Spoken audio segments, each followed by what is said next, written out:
Hi, my name is David Seymour. Those of you that know me know that I am a big fan of Larrivee guitars. I'm in the acoustic storage room at my studio. Uh, Over the years, kind of gone a little buck wild with my Larrivee collection. Full disclosure, I have a tiny Larrivee dealership. They were very kind to let me order some custom guitars and sell them. And so I do that occasionally, but as you can see, I'm more often than not. I sell a few of them, but most of them I keep. So this is the whole acoustic storage room, although I have some of my Larrivee collection at my house. So there are some non-Larrivees in here, but 80% of them are Larrivees. So what I wanted to show you was the electrics, though. A lot of people don't know that Larrivee makes and has made in the past very good electric guitars. So we're going to go into the studio, and a little cluttery right now, but working on it today. So Larrivee makes and has made a bunch of electric guitars. So this guy right here, trying to gimbal out today, so forgive me if I'm a little awkward with it. This is the Baker T Classic, and obviously T-style guitar. Kind of pays homage to Bakersfield, the 60s country music hotbed, Buck Owens, all that stuff. And these guitars really nail that sound.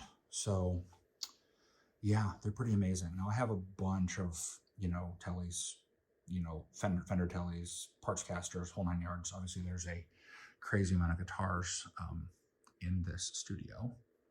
So there's more upstairs, but wanted to go over again the Larrivees today. So some of the ones they don't make anymore are the RSs. And these RSs are solid body set neck guitars. They made the RS2, RS4. RS2s most often are kind of slab flat top guitars. RS4s are arch top, although I have seen a couple all mahogany arch top that I don't know if are RS2s or RS4s, but most of them are kind of that classic maple mahogany vibe. So you can see RS2s, flat top. Some of them had humbuckers, some of them had P90s. It's an RS4 right there. Another RS2, RS4 in the root beer burst, which I love, and I wish more of those were made. So they kind of changed over the years. They don't make them anymore, but they're out there. They're not crazy expensive, but they're I think they're priced good for the quality they are, certainly.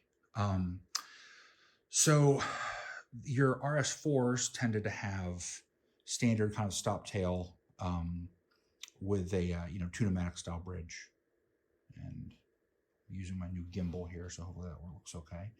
And your RS2s tended to have a adjustable kind of all-in-one bridge. So, and the RS2s tend to be a little more satin finish too, where the RS4s are gloss. And they make great hardware. I know some of them were Larrivee pickups, some of them were Lawlers, Tone Pros hardware, really interesting stuff. Like I said, you see these guitars out there.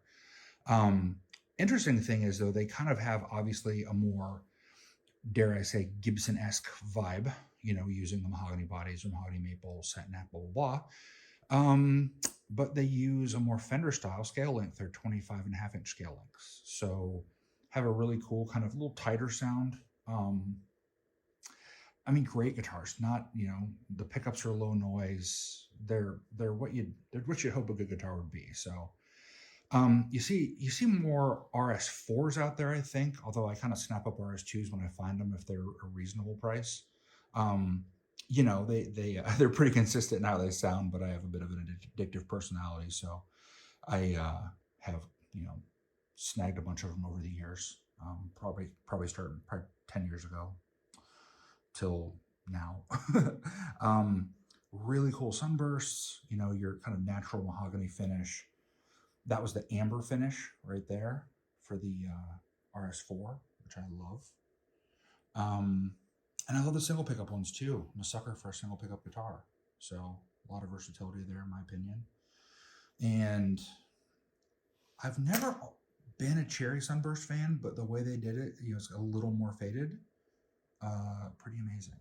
And then get another one of the natural mahogany. Sorry, I'm trying to work my zoom here and all that. So, yeah, just interesting guitars. So if you see one that's a reasonable price, I mean, they tend to kind of go, you know, the best way I can describe it is they're kind of like priced like pre-owned PRS would be priced. You know, you find the RS4s. If you find them under 2 grand, it's a good deal. Even if they're a little over 2 grand, they're still worth it, in my opinion. I mean, they're fantastic, fantastic guitars. Um, it's one of those things about the guitar market. You know, there are guitars that are made the exact same way that sell new for 4 or 5 grand. You know, and I'm not going to call anybody out on that. And if someone's willing to pay that, if the market demands that, that's what it is. And I don't always know that they're worth. Some of these higher end guitars are worth that money. I mean, no disrespect to anyone who has paid that much. I mean, obviously, I've paid a lot of money for guitars in my time, but these things are just a solid. I hate to use the term bang for the buck, but they're just solid values, even on the used market. They're well built, sound great, don't have a lot of problems. You know, very easy to set up, very easy to kind of tweak to your liking. And they use standard size pickups if you want to change them out. I've never changed any out. I've always felt the factory stuff was really good. Um, but yeah, just kind of a little introduction to the collection. Now, some of you might wonder, hey, why? Why do you have so many guitars? Blah, blah, blah. And, part of it is there's a little bit of a collector mentality. And, I don't have a speedboat, so this is my speedboat.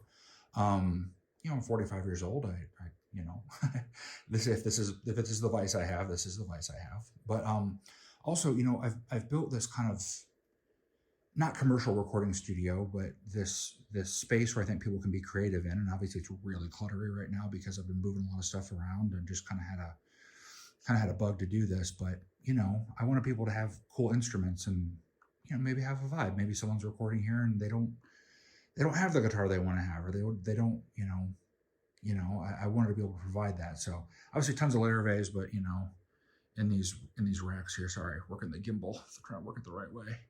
There we go. There we go.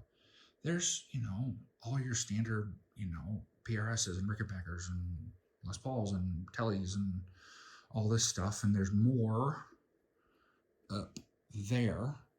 My studio has a loft in it, which is really cool. You can kind of see that bass case sticking up.